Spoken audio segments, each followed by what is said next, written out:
and welcome to the Hustle to Achieve podcast. On today's episode, we are joined by Alex, who is the co-founder of Bricktopians and has consulted big brands like the NBA.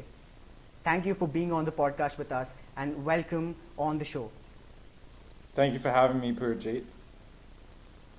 Please tell us about yourself, how you got involved in the crypto and NFT space. Yeah, for sure. So, hey everyone, I'm Alex. I'm also known as Alex's Building because I share everything that I'm building on Twitter every single day.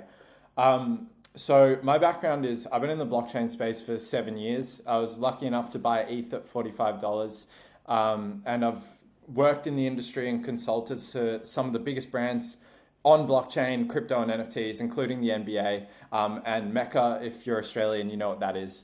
And so now I've co-founded my own collection, Bricktopians, and I'm sharing the journey of what that's like and how you too can build your own NFT collection on Twitter. So the way I got into the space, I have been in, as I said, I've been in the space for quite a while. The story kind of starts in a very funny place, which is when I was in high school. I think many of us might have heard these stories, right? Did anyone ever hear the story of like, Bitcoin is this thing that is used by drug dealers and terrorists to and it is this criminal network that is going to destabilize everything and blah, blah, blah, blah, blah, blah, blah. And and there was, I think it's called the Silk Road, was like this fabled marketplace. There's a guy called Dread Pirate Roberts, and he got taken down in what I know will one day be a movie. So I remember hearing that story and I was like, this is so interesting. Like, what is this currency that like allows these people to operate? Because I was used to video games where, like in like World of Warcraft, you might have gold, for example, and it was used in a similar way. But I didn't pay much attention to it after that. Funnily enough, being a kid, I was like, well, I miss Bitcoin. What's the next thing that I could buy? And I started to look into Doge, literally purely because it had a funny character. But sadly, I never bought. And so I moved on, but I started to go down this entrepreneurial journey where, as many 18-year-olds do, I left school and I was like, you know what? I'm going to do something myself. I'm going to create something, a business of my own. So I started making apps. I started in Melbourne, where I'm from. We have this like learner driving program where you have to like write in a logbook your drives. I was like, what if I made that an app? That'd be really cool and people would love it, and that would make everything a lot easier. And then one day my dad said he went to like some after work event and he sat me down and he said, look, you don't listen to me with a lot of what I say, but I want you to listen to me on this one thing. I heard this talk today and there's this thing called blockchain, and I know you're trying to start your own thing, but you should probably like look into it. And I was like, okay, Dad. And I went back to making my apps and I didn't really think about it. And then as the app, like I started to learn that it's really hard to make the government use a new app. I was like, oh, well, I guess back to the drawing board.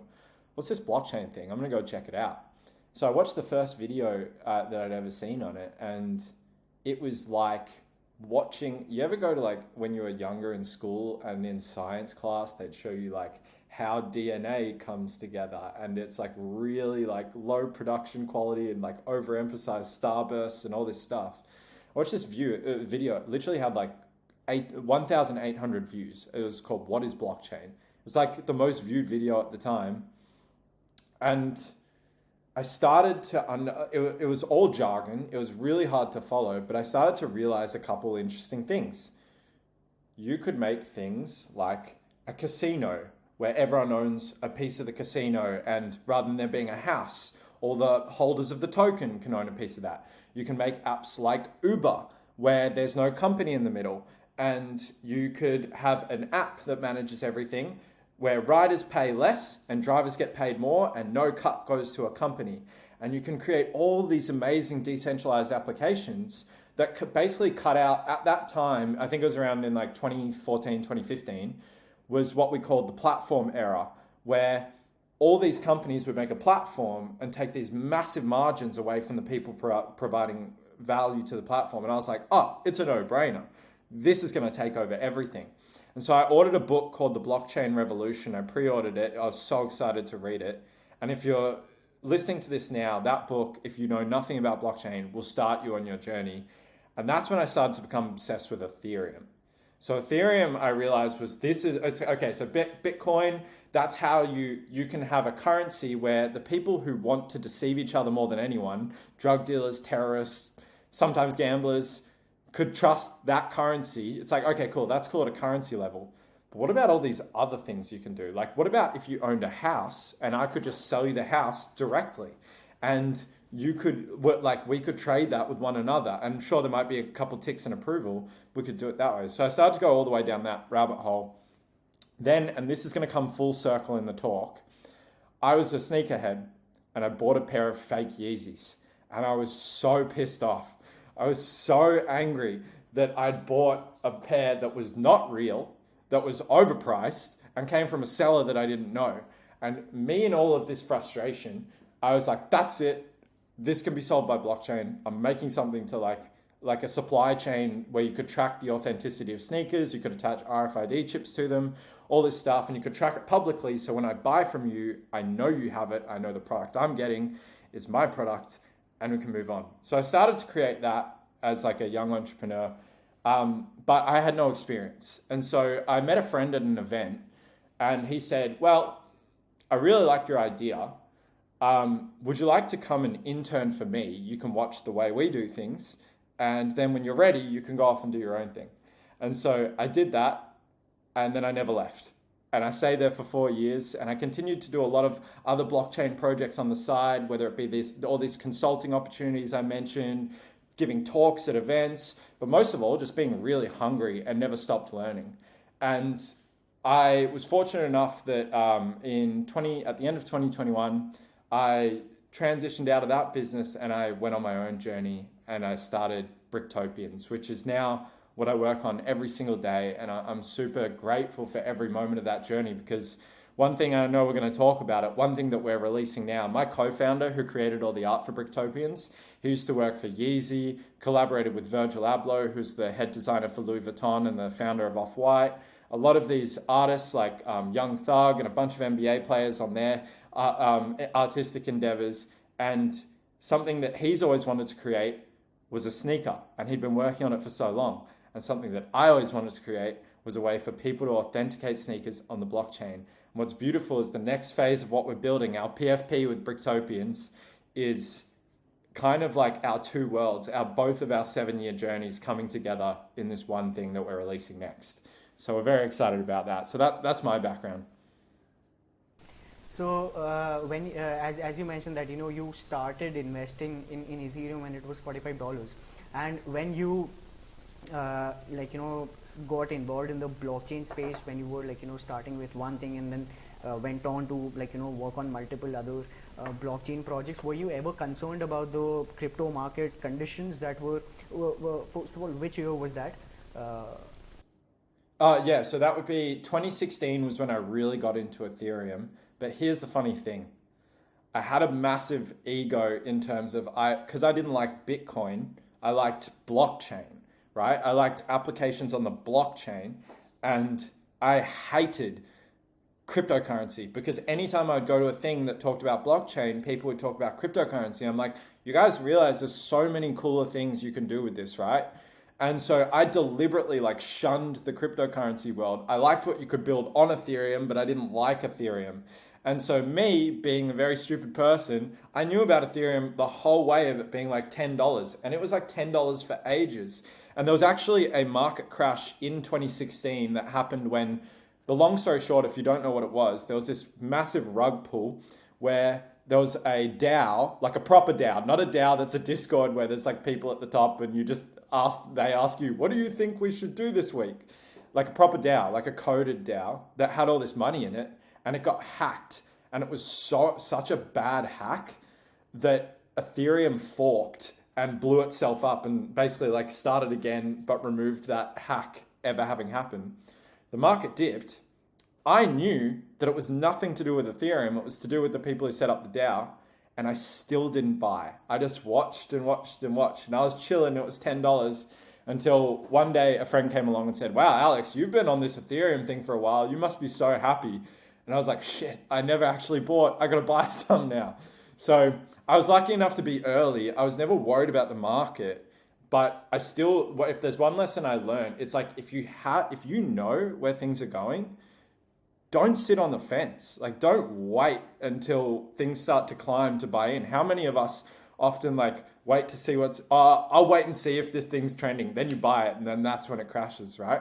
So I never worried about the market, and that was because of one thing, and that was that it was, and to me, it's still very clear that decentralized apps have value in this world, in that the technology isn't mature enough yet. There aren't enough users. There aren't enough people with a crypto wallet, although Apple is starting to change things, as we saw with like the NFT announcements they've been putting up about how they're allowing in-app purchases.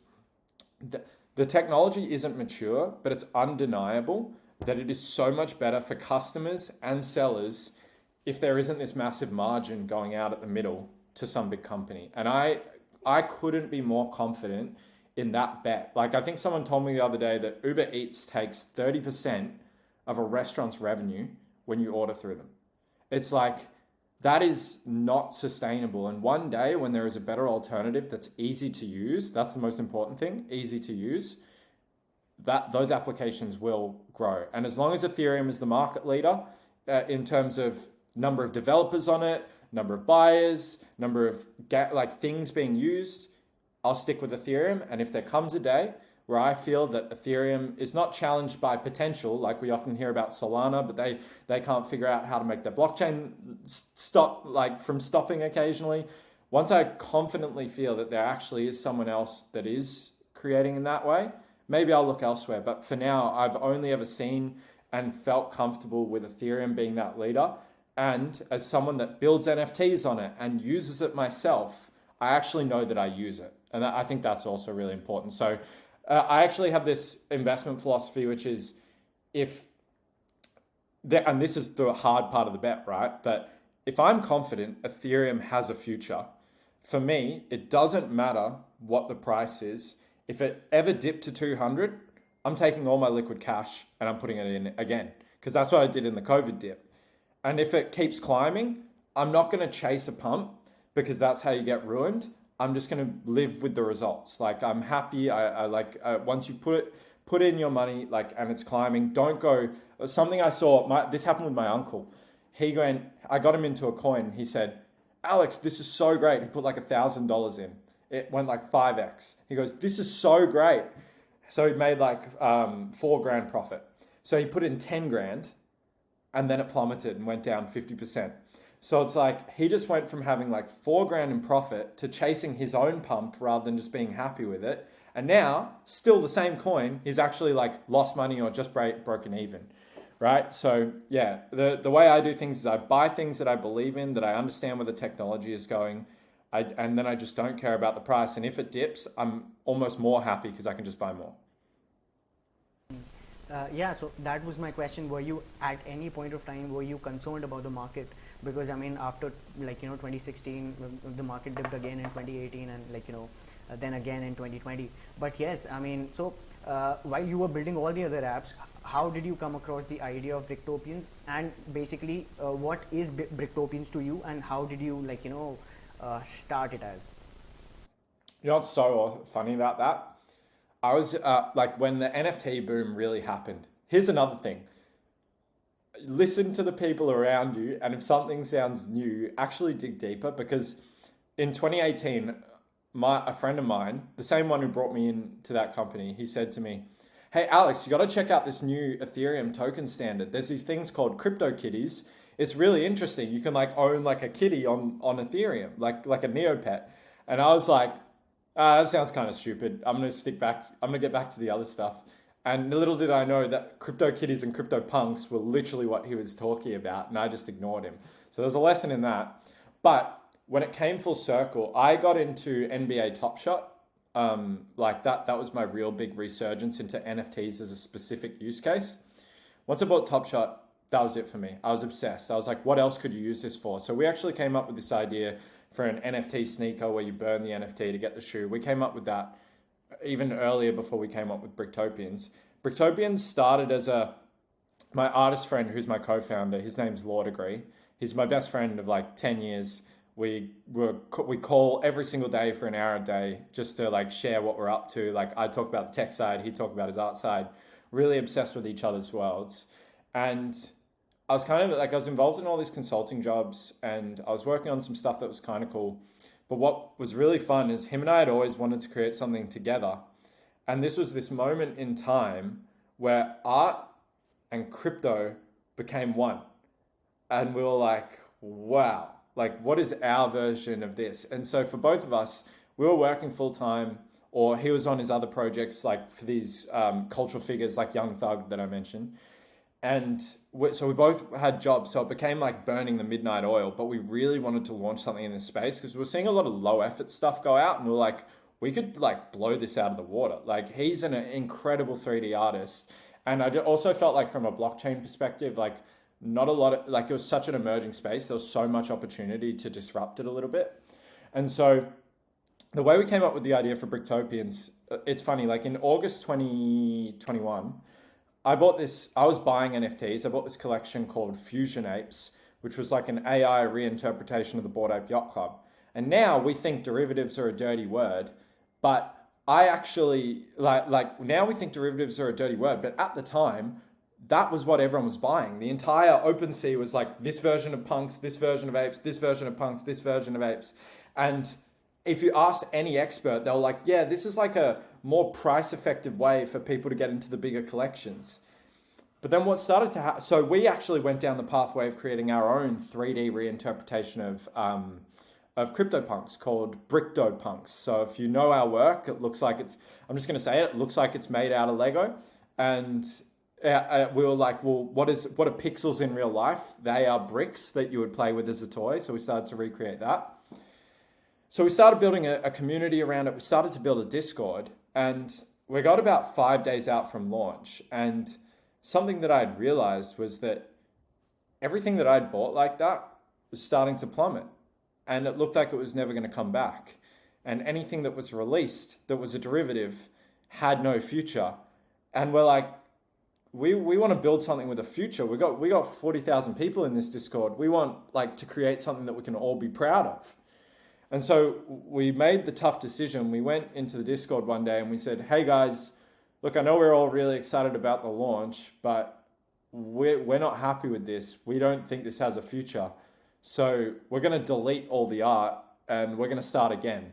And we're going to create something together that we can be really proud of. And we want you to be a part of it. We don't want to go like, all right, we're going to take another 8 weeks, check in 8 weeks. We're going to build in public so you can see every step of the way and give us feedback, and we can like co-create this. And so then after going, all right, we went, all right, derivatives are low effort. What is the highest possible effort thing that we can create? And we're like, well, when we were originally making the collection, we made these like, I'm trying to find, I'll see if I can get some pieces from around me. We made this like promo art where all the bricks that made up the Bricktopians like came together and like slotted in together one by one and formed the artwork. And we were like, all right, that's a cool trailer. But what if you made 10,000 NFTs where every single NFT was moving in its own unique way, that was where they were all different, and based on the bricks it was made out of, it was like its own one piece. We're like, that would be pretty crazy. A word we use a lot internally is that would be preposterous. Like preposterous is what guides us. We just want to build things that if you heard it, you say that's preposterous. Like you're not going to do that. And so that's what we did. We remade. We did not only flipped from like the kind of like 2.5D model of like a flat CryptoPunk where it's like bricks stuck together. We made fully 3D people, all made out of bricks, more bricks than we'd used before. And we made every single one of them move in their own unique way. And it was like a feat that we had to stitch together like supercomputers, like the ones they use at NASA. You might have heard me share this story, like the ones they use at NASA to simulate the physics of the universe. We had to like make that computer just so that we could make the art. And now we're built on co-creating something with our community and putting more effort into art than I think anyone in the space has ever done. I know for a fact no one has ever taken it this technological to create their collection. And now we've got something that we can stand on and be proud of. So what was the inspiration behind, creating this? First of all, pivoting from your initial plan and then coming up with this brand new idea that you're going to create humans from bricks. So and doing something entirely different, which was at that time not even imaginable. Even now, I don't think so any project is working on that sort of stuff. So what was that inspiration, I'd say, that made you pivot altogether from the direction that you were taking? Yeah, so Lordegree and I, which is his name, by the way, we noticed something. There was like have you ever seen the evolution diagram where it's like a monkey to this level ape, this level ape, this, and then like a human?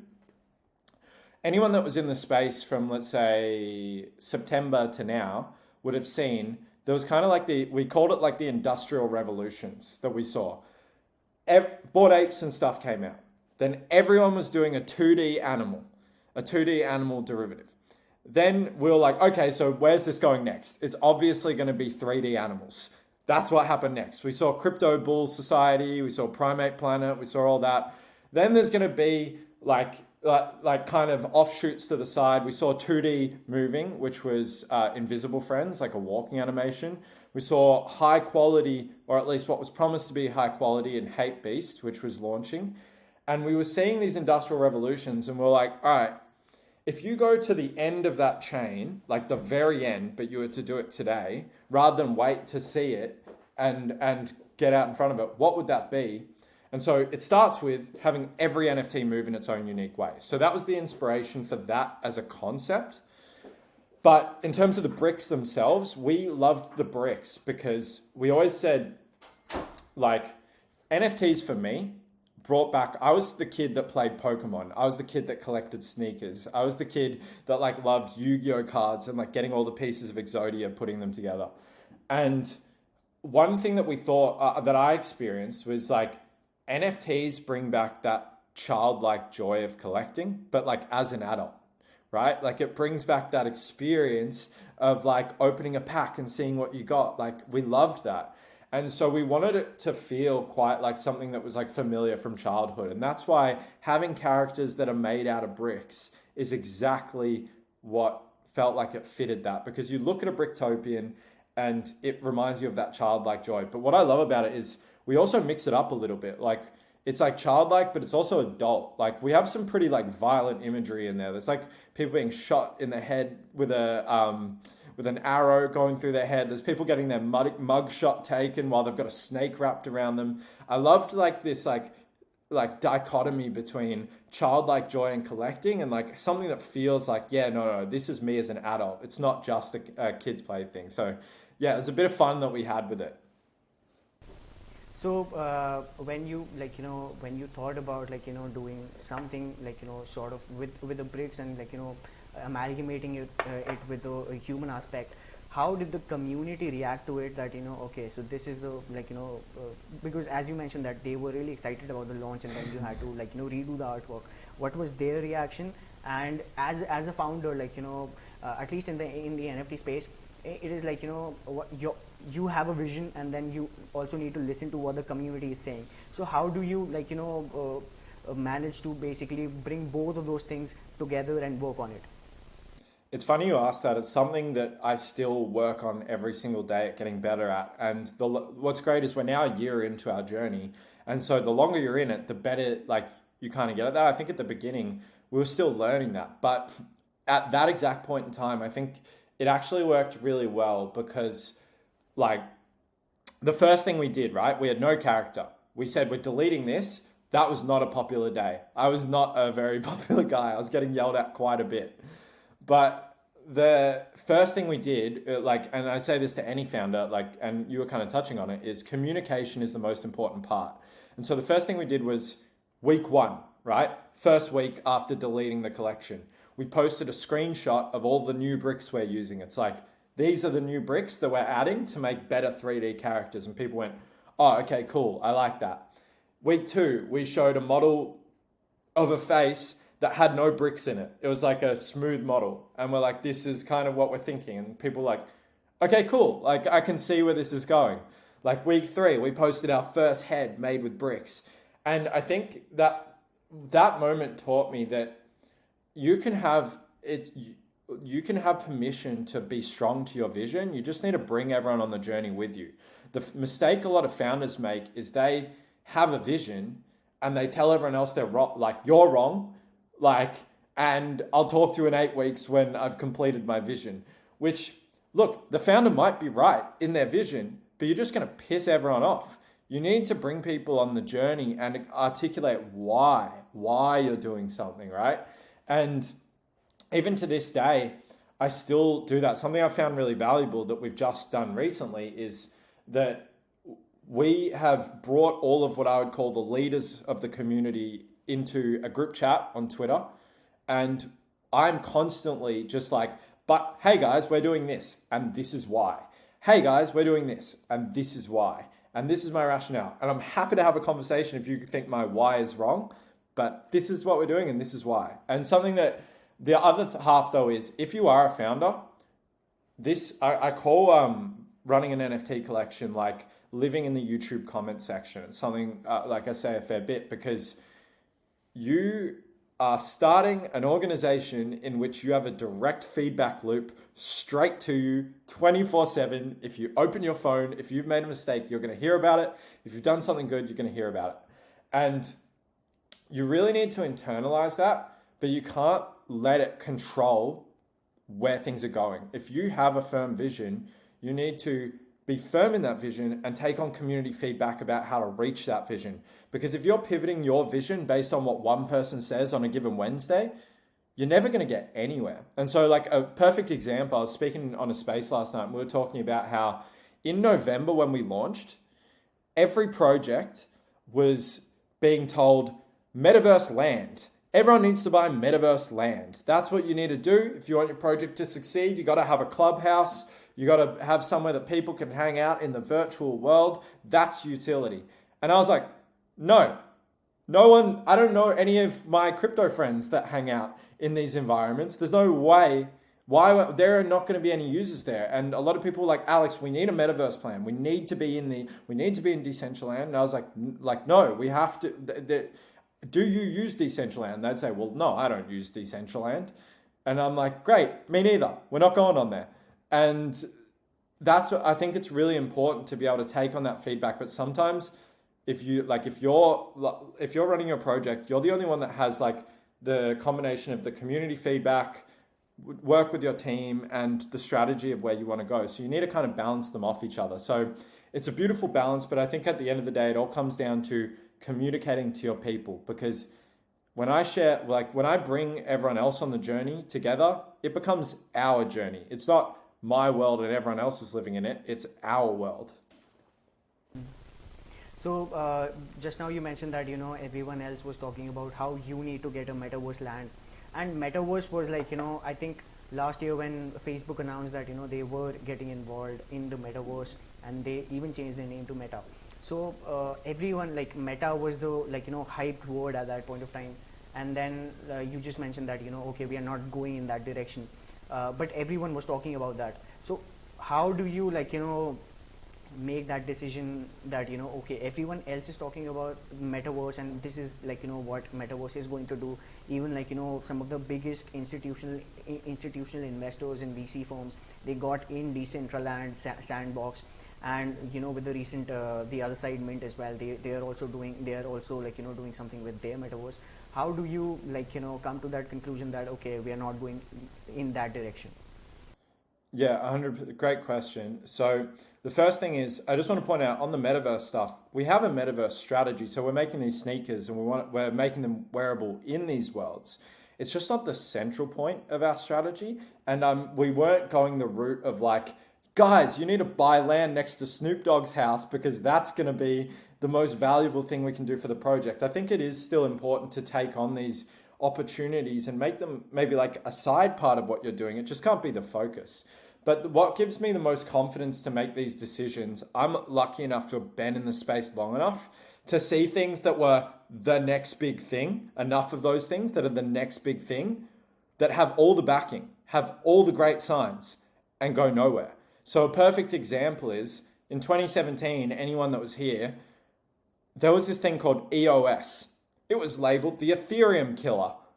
The Ethereum killer, the Ethereum killer. It had like a multi-billion-dollar market cap. They were going to Puerto Rico and turning it into a crypto country, and they were going to buy like all this land and make, we're going to go here and only cryptocurrency will be used here and all that. And guess what? When do you hear about EOS right now? You don't. And so, like Warren Buffett has a really good strategy in the way he invests, which is he's like, I don't need to be right about everything. I don't need to know everything. I just need to know my like selected few things really, really, really well. And if I do that, then I set myself up to win. So he only invests in like 6 stocks. He does. Whereas if we think about people when you're going on Twitter Spaces, you're trying to invest in like 70 different projects and get your feet in all of them, and you don't pay attention to any of the updates. You're not doing your research. You've got no idea who the founders are. You've got no idea what the roadmap is. You're just like going off chasing all these things that other people tell you to. That's how you lose. Because if you do what everyone else does, you get the average result, which typically is pretty bad. And so what I've experienced is I only either buy into things or build things if I can answer the question, and then what? And then what? Like, what will happen next? And then what? Right? So like, for a perfect example, Bricktopians. A lot of people were really going hard on the free airdrop meta, right? Like send everyone an extra PFP, like maybe make it like a bit more shiny than the last one, bada bing, bada boom, you're done. Right? Like we saw Primate Planet drop Prime Kong Planet. We saw like all these things. It's like, that's utility. And then everyone's yelling at me like, Alex, we want that. And so I'm sitting here thinking, I'm like, all right, and then what? So we drop this art, and then what? Okay, so now we have 20,000 art pieces that we have to like keep active. Okay, and then what are we going to do with the second piece of art? It's like, well, nothing. It's just going to sit there and collect dust. It's like, okay, so now you're telling me I'm going to give people a thing that doesn't have a plan, doesn't have a future, and then what? It's like, well, you can't answer that question. Well, then don't do it, right? Like, so that's why we don't go that route. Whereas for me, I go, okay, we're releasing this sneaker, and then what? Sneakerheads, let's talk about what a sneakerhead is.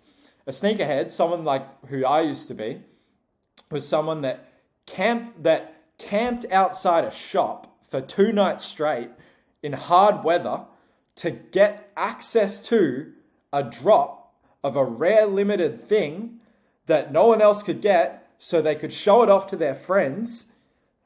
Like, do you see where I'm going with this? Who does that sound like? That sounds like an NFT buyer. Well, there's like 500 million sneakerheads. There's not a lot of NFT buyers right now. And we always talk about what bridges Web 2 and Web 3. It's like, well, what if you made a sneaker that completely mapped to the mindset of that type of individual and brought them into a thing that is exactly like what they're already doing, but in our world? That is how you find that next like 500 million buyers. You build for the next group. You don't play musical chairs with the current group and try and compete with everyone else on why your NFT is better. Right? So my and then what to that is you make a sneaker, and then what? Okay, you create a massively discounted product for your existing users. You create a revenue stream so the project can exist forever. And you bring in this entire new world of individuals into buying your original piece because they go, oh, I want it cheaper. Oh, well, I have to buy a Bricktopian. It's like, okay, and then what? Or then you grow it. Right? Like that is like a wheel that keeps on turning, and I can answer that question. If I can't answer that question, I don't build it and I don't buy it. That's kind of my philosophy with it. So when it comes to like, you mentioned that you're building sneakers, and then you ask questions, and then what? So when you're coming up with a utility, and everyone talks about utility in the Web3 space, first of all, how do you define utility in the sense that, okay, like, when you're creating a roadmap, this is the very first thing that I'm going to do with, this is my vision, but this is the very first step that I'm taking, and then I'm going to do this. So do you have like a roadmap that you figure out right from the beginning, or do you finish one step at a time and then figure out what you want to do after that? Yeah, it's a great question. I got asked this last night. They said, like, what would you do if you could start over? And my biggest regret is caving to the pressure of the December market, let's say, and having a really defined roadmap. Because the issue with a roadmap is, yeah, like you can push to the next thing and the next thing, but if you define it too far, you're setting yourself up to build for what the market in December wanted, not what the market right now wants. So when we created our first roadmap, I did speak about like a free airdrop, and that is still coming. But now I've told the community, like, we're building it to be deflationary, because I don't want you guys to get 20,000 pieces of art or 10,000 pieces of art and then go, all right, well, I got nothing to do with this. We want to actually like weave it into how it interacts with the shoe and how it interacts with the regular NFT that we dropped. So I think it's more important now that we're in such an emerging space that you have not a roadmap, but a strategy. So our strategy is, I kind of like, I took it from Gary Vee. It's like jab, jab, punch. It's like jab, jab, punch. It's like, how can I create two things of like free value, for example, like something that rewards my holders, or two really impactful things that are just for the people who have supported me. And then one thing that generates revenue that keeps the project going. Because here's the reality, right? There was a world previously where projects could survive based on OpenSea royalties. But now, unless you're in the top 5 on OpenSea every single day, which is basically just Bored Apes, CryptoPunks, Azuki, sometimes CloneX, Moonbirds, most projects can't sustain themselves off the royalty revenue, which means you can't do hype tactics to stay afloat.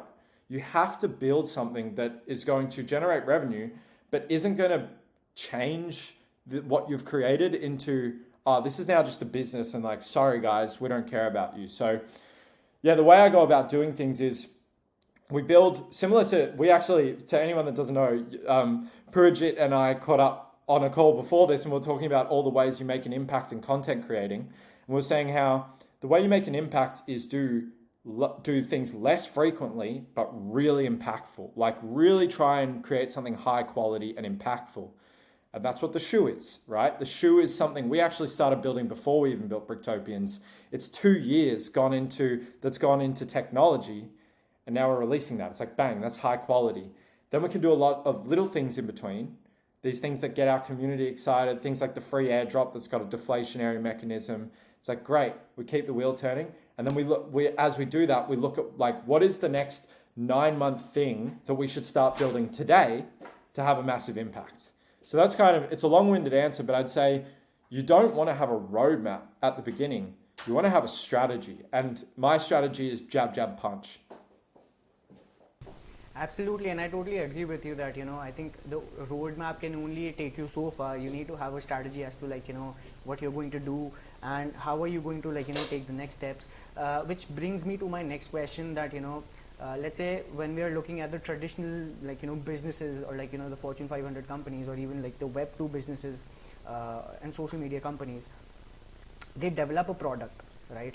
And people are okay, people familiarize with the product, and they are like, okay, we're going to use it, and this is it. Maybe a Web2 business or a traditional company, they will come up with some collaborations or something, some sort of new thing once in a while, right? Whereas in the Web3 space, if you do not come up with something new every now and then, people are people lose interest, because there's always the next thing to look up to, right? How do you manage to sustain yourself in the Web3 space, wherein people know that, okay, this is the brand and they've built something which is very useful to us and we're going to stick with it, and it's okay, they can come up with something, new collection, or an airdrop, or maybe something that is useful once in a while, and it's okay for us to not expect a lot of things. So how do you manage to sustain in the Web3 space with that mindset? It is really hard. It is really, really hard. So the great thing is we actually have built a lot of utility into our Bricktopians. Like from the beginning, we built every character actually started as a static character. We upgraded them with what we called the 4D serum. They all evolved to be moving. We've created deflationary mechanisms. 1,500 Bricktopians have been burnt from the collection. So what's good is we actually have we haven't gone, all right, we're releasing this and now we're doing a shoe in a year, like a year's time. We've made sure to always have something very close on the horizon every couple of months because you need to. Hey everyone, so we just cut out there for a minute, but I'll jump back in on that question. So what you were asking, Purjit, was that is it hard to sustain in that type of environment where we're working in a Web3 environment where everyone expects everything like every second, but we're obviously delivering much bigger things on like a much larger timescale. So the first part is, of course, we know the world we're playing in. So we didn't just like release Bricktopians and go, all right, we're going to release a shoe in like a year, guys. Everyone just like chill out and wait for that. That is not how we do things. So what we did was we've released a couple things. The first thing was a release that we called the 4D serum, which is what took every character from being static and just a still 3D character into being an evolved, fully moving collection that you see today. Because it took so long. It took like, I think it was 5 weeks of just supercomputer rendering and loading to make the collection. So instead of making people wait for it, we actually did that as one giant release. And that was one of the first exciting moments. And it actually correlated with some beautiful price movement, which I know a lot of people care about. The second thing we did was we released a deflationary mechanism. And to this day, 1,500 Bricktopians have been burnt from our collection. And it's now something that we're baking into every piece of utility that we create because we've seen the impact of creating increased demand and reducing supply over time. It's just unparalleled. But the biggest challenge that we face is one of my community members put it really well. He took another collection and he created, I think either he found or he created a little picture that had every single accessory on a page. It was a 2D picture. And honestly, you and I on this call could have gone, all right, you're taking hats, I'll take jackets, you're taking glasses, I'll take like skin tones. And we could have probably finished that page by the time that we'd finished the call. Whereas we, like if you've seen our characters, they're not just 3D characters. Every one of them is moving. It is much harder from a design perspective, from a technology perspective, from every single element. It is so challenging to actually put our characters together that we actually have to constantly communicate that we are a brand that is built on building the impossible. And that is what drives us. And sometimes the impossible takes time. So naturally we create things to get excited about in the short term, but we swing for the fences on our big releases. And it's what we're known for and what our community love. So by building a culture that's built around that, what's been amazing is we're 1 year in, the same people are still here. They're like, no, we know what this is about. This is not some other derivative where we got excited about it this week, we go up, we sell, hopefully we sell at the top, we move on to the next one. They're like, no, out of all the NFTs I have, I flip my others, this is one I buy and hold. And so I'm pretty proud that like we have a community that to this day is so tightly integrated. And what I love is it's only getting stronger as I make put more and more emphasis on creating things like this group chat I mentioned at the beginning of the call. That someone mentioned the other day that since we created this group chat with the leaders of the community, it feels like the days before we launched again. Like it feels that energized. And then you have these 50 or 60 people and they take that energy back to the broader community and everyone enjoys being a part of it. So what I love is our home is not somewhere you really want to leave. It's something like, even if we made no further advancement, you just want to come and hang out with your friends. And then it's built on building big things that people know are impossible and always have something massive to look forward to, with obviously those small releases along the way. So, I mean, you've been in the space in the blockchain space for quite a while. And when we're talking about the utility aspect in the Web3 space, do you think that we are making use of the Web3 space and combining the utility that it should stand for at this point of time? Or do you think we are just like, in the process of getting involved in the Web3 space, and the utility part we will figure out in the long term? And I'm speaking it from a perspective, from a general perspective, when we look at NFTs in general, and that because most of the projects that we look at, they're the main part of their utility is their profile pictures and the in real life events or the merchandise that we're looking at, right? But So do you think that we are actually getting involved in the actual utility phase of Web3, or are we far from that frame? Yeah, I'll put it this way. I got a really unpopular opinion on this, and I'm probably going to turn a lot of people off who are watching, and their Web3 maxis. Your grandmother is not going to learn how to use MetaMask and take care of a seed phrase. Most people forget their passwords. I forget my passwords, right? The Web3 that is going to go mainstream is not necessarily going to come from staking mechanisms. Most people wouldn't understand what staking is, and most people don't care. It's not going to come from play to earn unless it's made by an actual gaming company, right? Like what we're going to see is it's not Web3 technology with a bit of user experience built on it.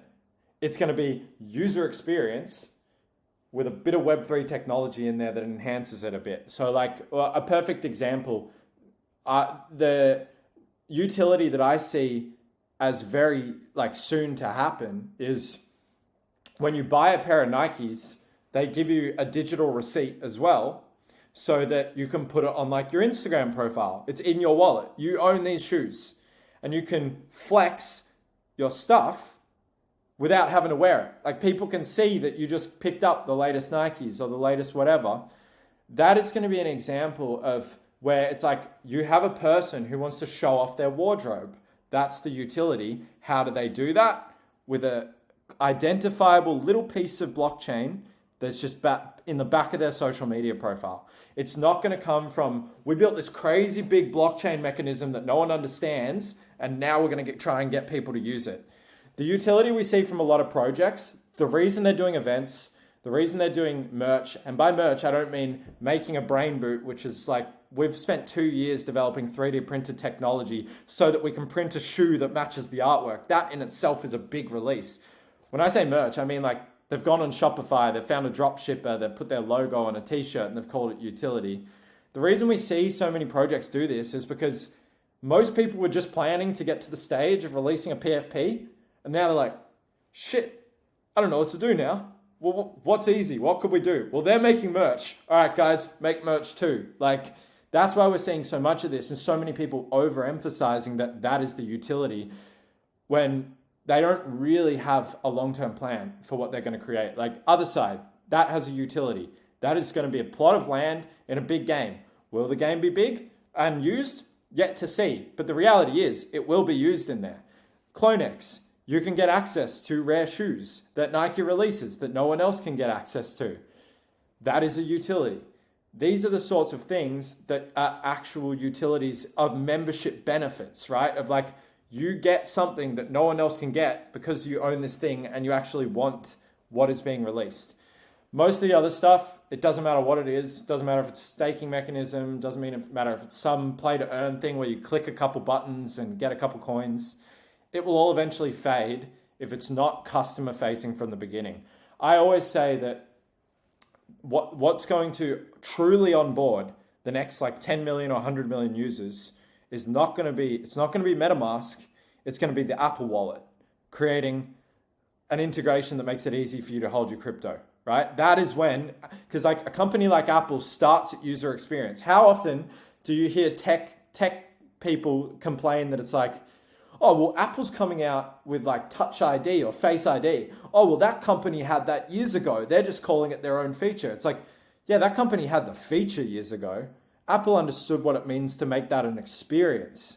And so when companies come in and they go, we understand how to make an experience for people, and then we use the technology, that's when it will go massive. So I think a lot of NFT projects that are pushing a lot of these utilities, they're going to be great for the people that are on Twitter. They're not going to hit the mainstream unless they make it more customer facing. So for mass adoption, Web2 companies need to basically step up and get involved in the Web3 space. At the same time, let's talk about Meta with what they're doing with their metaverse and their Web3 integration of their own company.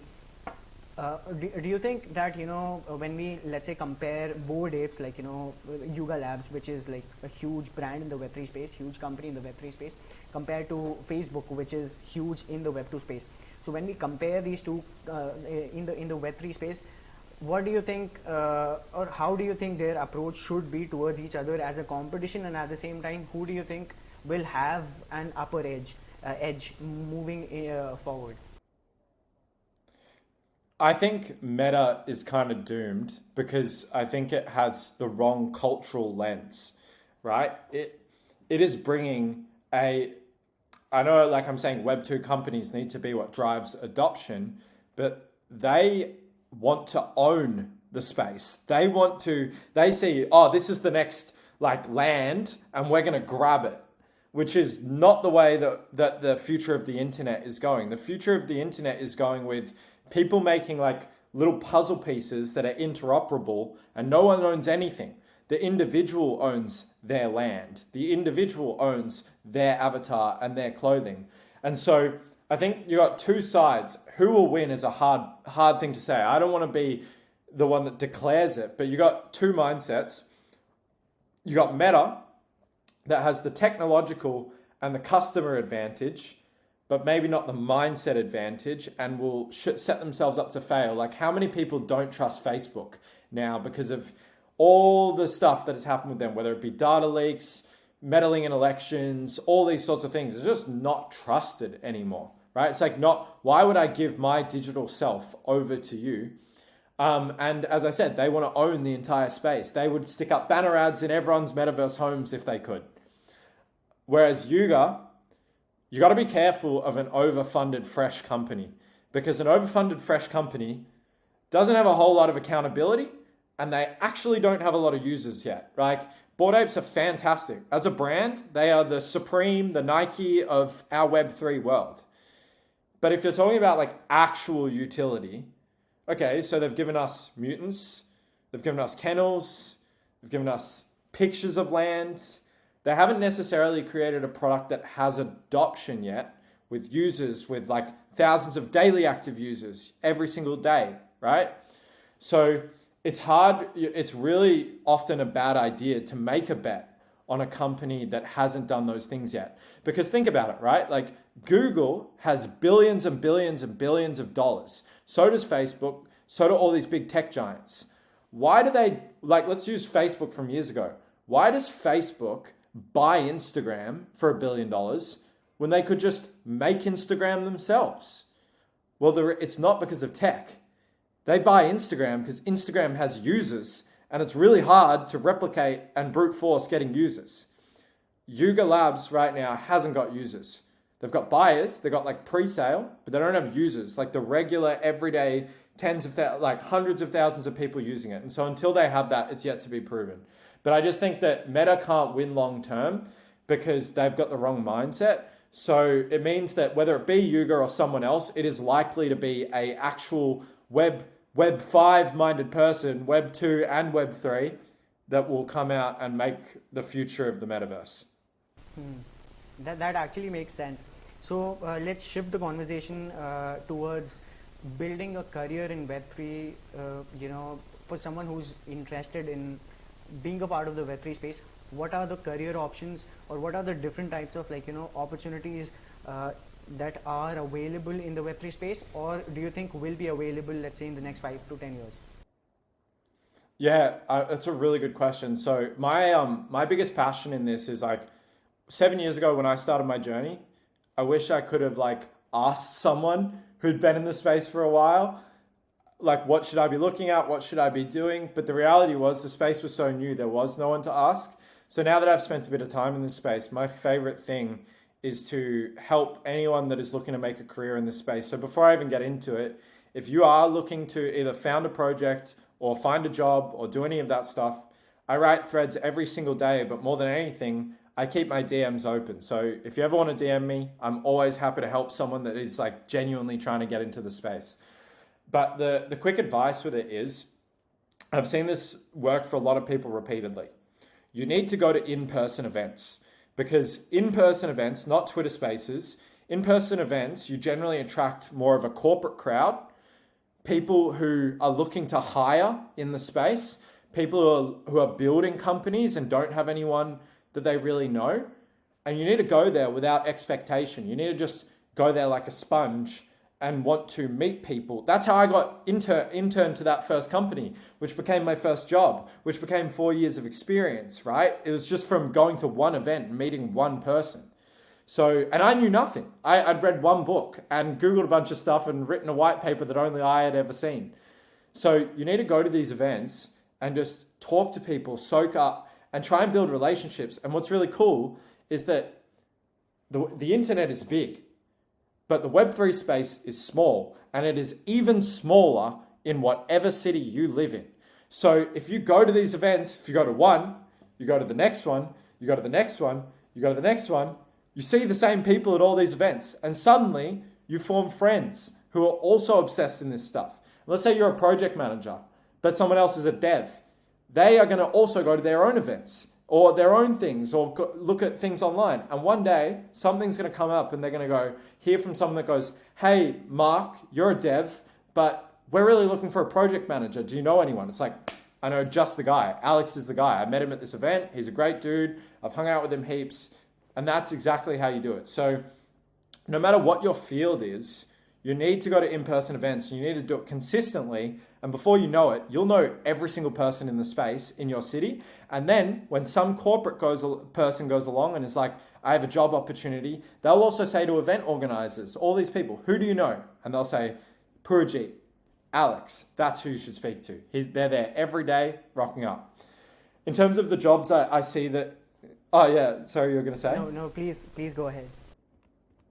Yeah, so in terms of the jobs I've seen available, what's really good is you want to attract, not chase. So you want to, I didn't become a consultant because I was hungry for jobs. I became a consultant because I had a job and I was going to all these events. And then eventually people were like, all right, Alex, like you seem to know a lot about blockchain. Can we just like work with you?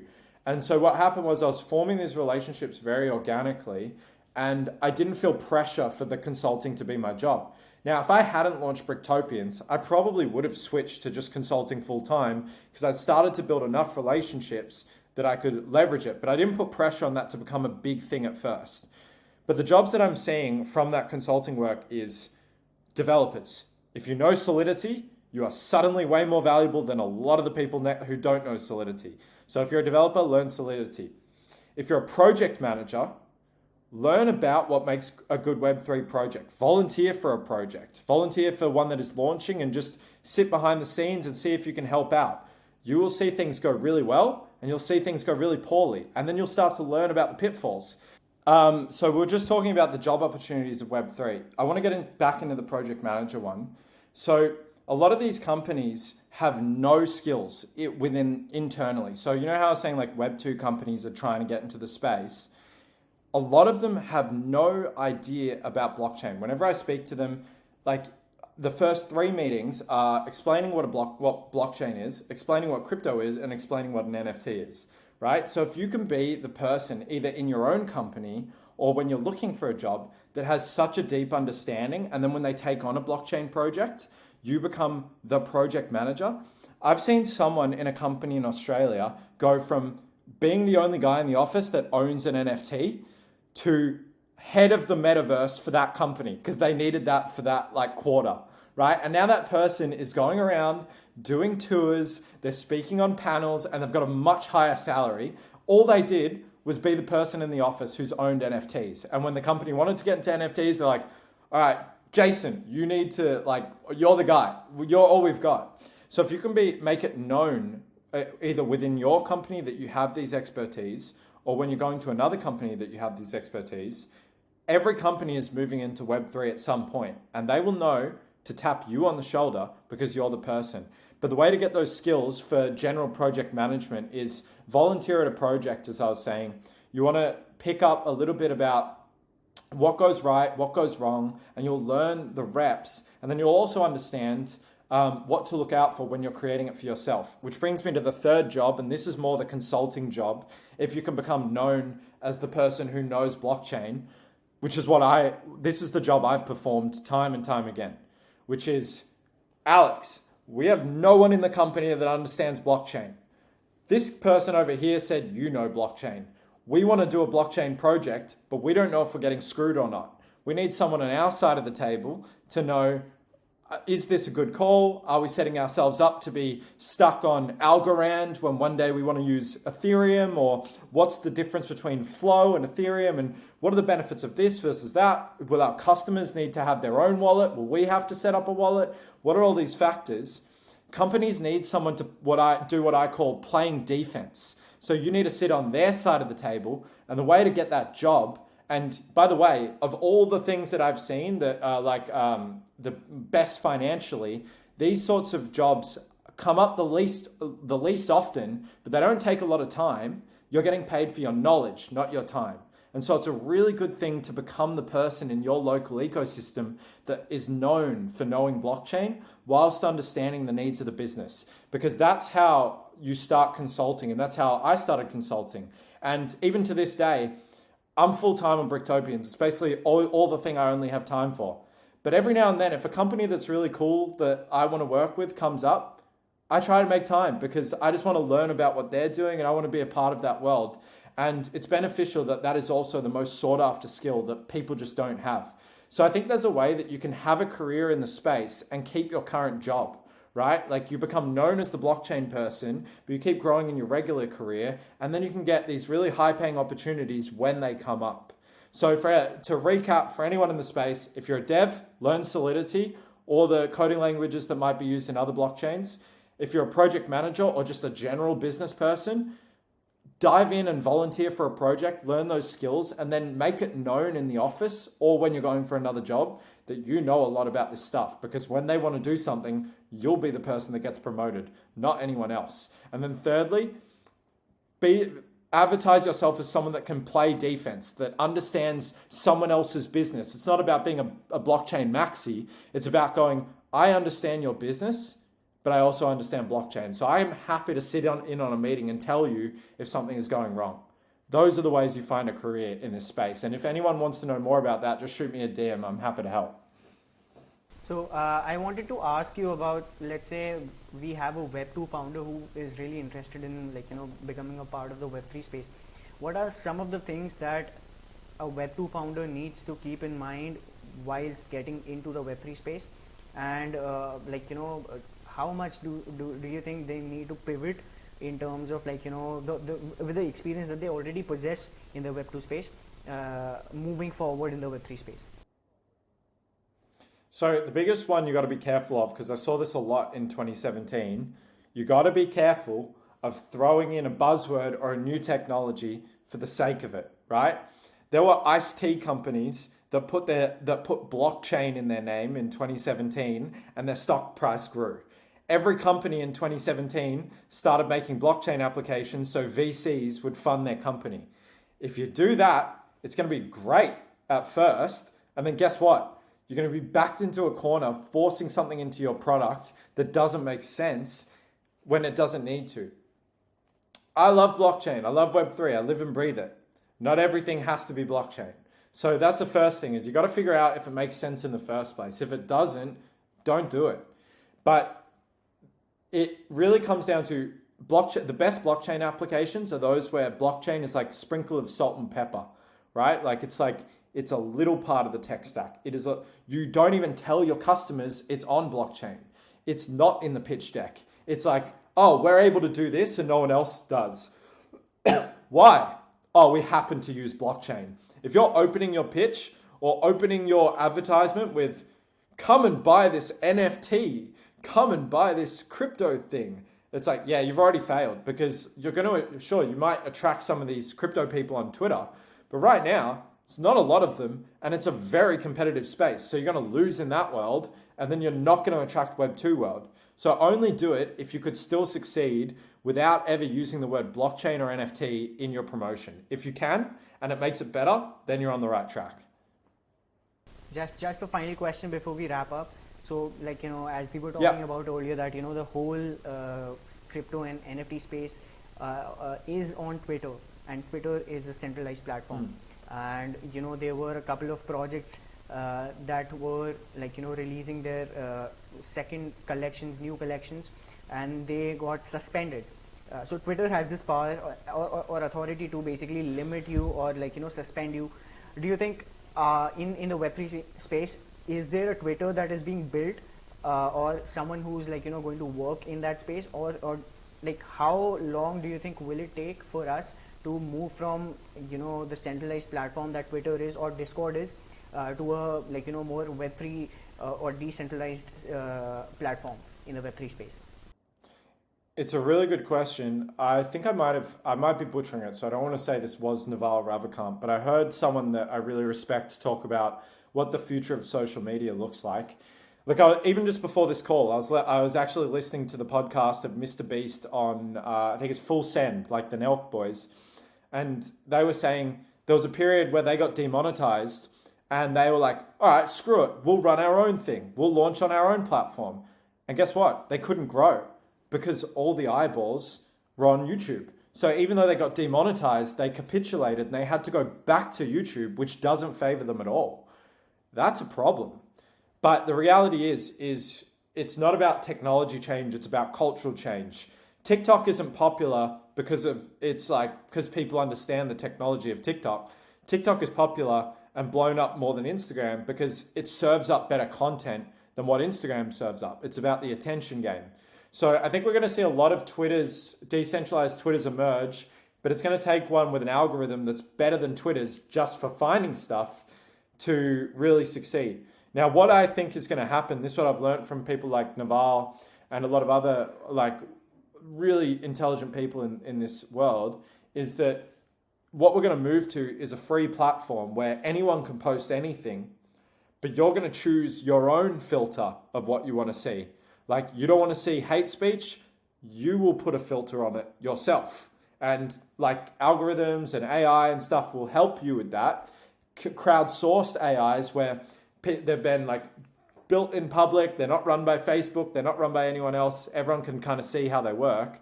And you'll be able to put your own lens on the world and see it how you want to see it. Is that a good thing or a bad thing? I'll let you decide. But that is the kind of platform we need to move to, where people can say whatever they want, and then the listener or the audience or the reader, they can choose if they want to see it or not.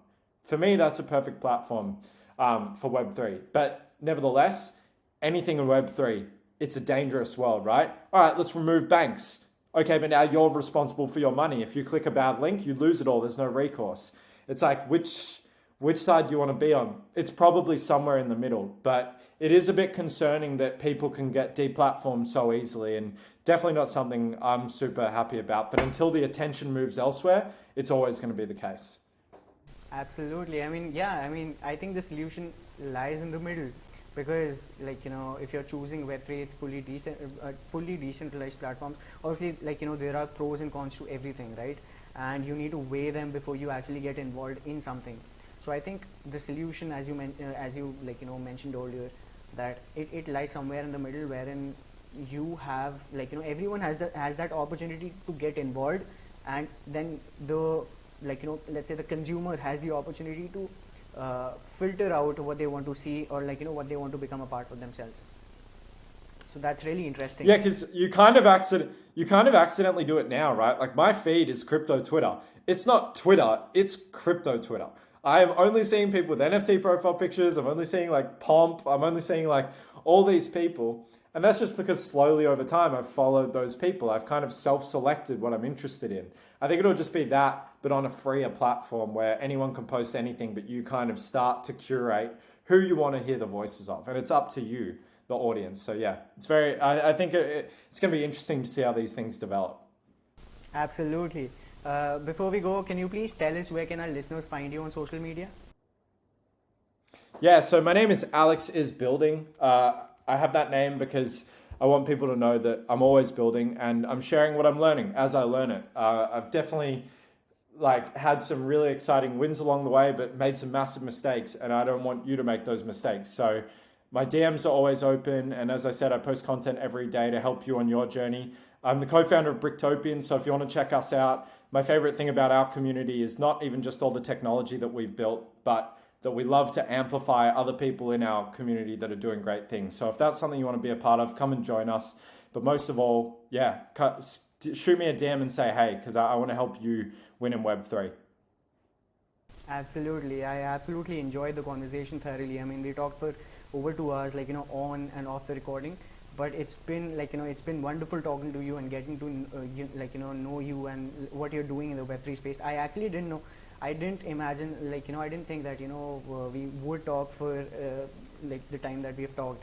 But I mean, it's been incredible, and we just got involved in the conversation. It's been great to talk to you, and I would like for you to come back on the podcast again at some time when you've 100%.